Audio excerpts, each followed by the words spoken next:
साल का दूसरा महीना यानी फरवरी की शुरुआत होने जा रही है। नए महीने के शुरुआत के साथ ही आपके जेब से जुड़े कई बदलाव होने जा रहे हैं। वैसे तो फरवरी महीने की शुरुआत वित्तीय मामलों से जुड़े सबसे बड़े इवेंट यानी बजट से होती है।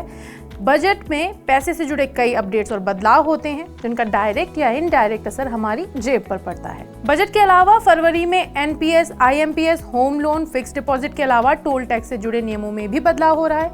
आइए एक एक कर जानते हैं इन सब के बारे में। सबसे पहला बदलाव एनपीएस में आंशिक निकासी के नियम से जुड़ा है। पेंशन फंड नियामक और विकास प्राधिकरण यानी पीएफआरडीए ने नेशनल पेंशन सिस्टम के तहत विड्रॉल के नियम बदल दिए हैं। नए नियम के तहत किसी भी व्यक्ति के नाम पर पहले से एक घर अगर मौजूद है तो वह एनपीएस अकाउंट से आंशिक विड्रॉल नहीं कर सकेगा। आसान भाषा में कहें तो आप अपने दूसरे घर की खरीद या मरम्मत के लिए एनपीएस से पैसे नहीं निकाल सकते। इसके अलावा गंभीर बीमारी में इलाज के लिए पूरी अवधि के दौरान सिर्फ 3 बार ही एनपीएस अकाउंट से आंशिक तौर पर पैसा निकाला जा सकता है। तीनों आंशिक निकासी के दौरान 5 साल का अंतर होना चाहिए। ये निकासी आपके पूरे योगदान का 25% से ज्यादा नहीं होगा। एक बदलाव फास्टैग को भी लेकर है। 1 फरवरी से सिर्फ वो ही फास्टैग चलेंगे जिनका ई-केवाईसी अपडेट होगा। भारतीय राष्ट्रीय राजमार्ग प्राधिकरण यानी एनएचएआई ने यूजर से केवाईसी पूरा करने का अनुरोध किया है। अगर आपने 31 जनवरी तक ई-केवाईसी पूरा नहीं किया तो आपके फास्टैग को डीएक्टिवेट कर दिया जाएगा। ई-केवाईसी ना होना, फास्टैग में पर्याप्त रिचार्ज होने के बाद भी बैंक फास्टैग को डीएक्टिवेट कर देगा। इसके अलावा 1 फरवरी से एक वाहन के लिए एक ही फास्टैग मान्य होगा।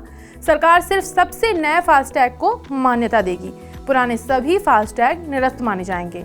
अगला बदलाव आईएमपीएस को लेकर है। 1 फरवरी से यूजर्स को बेनिफिशियरी जोड़े बिना बैंक खातों के बीच 5 लाख रुपए तक ट्रांसफर करने की परमिशन होगी। भारतीय राष्ट्रीय भुगतान निगम यानी एनपीसीआई ने तत्काल भुगतान सेवा यानी आईएमपीएस में तेज भुगतान के लिए कुछ बदलाव किए हैं। एनपीसीआई के मुताबिक मोबाइल नंबर और बैंक नाम के साथ 5 लाख तक भेजे जा सकेंगे। इसके लिए बेनिफिशियरी खाता आईएफएससी जोड़ने की आवश्यकता नहीं होगी।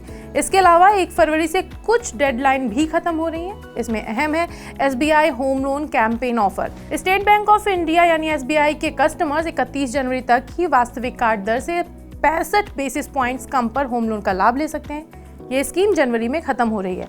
इस ऑफर में प्रोसेसिंग फी पर भी छूट मिल रही है। छूट सभी होम लोन्स के लिए मान्य है।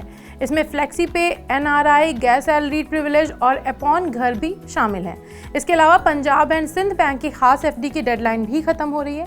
पंजाब एंड सिंध बैंक की विशेष फिक्स डिपॉजिट धनलक्ष्मी 444 दिन में 31 जनवरी 2024 तक निवेश किया जा सकता है। भारत के नागरिकों के अलावा इसमें एनआरओ और एनआरआई डिपॉजिट खाता धारक इस विशेष एफडी योजना को खोलने के लिए अप्लाई कर सकते हैं।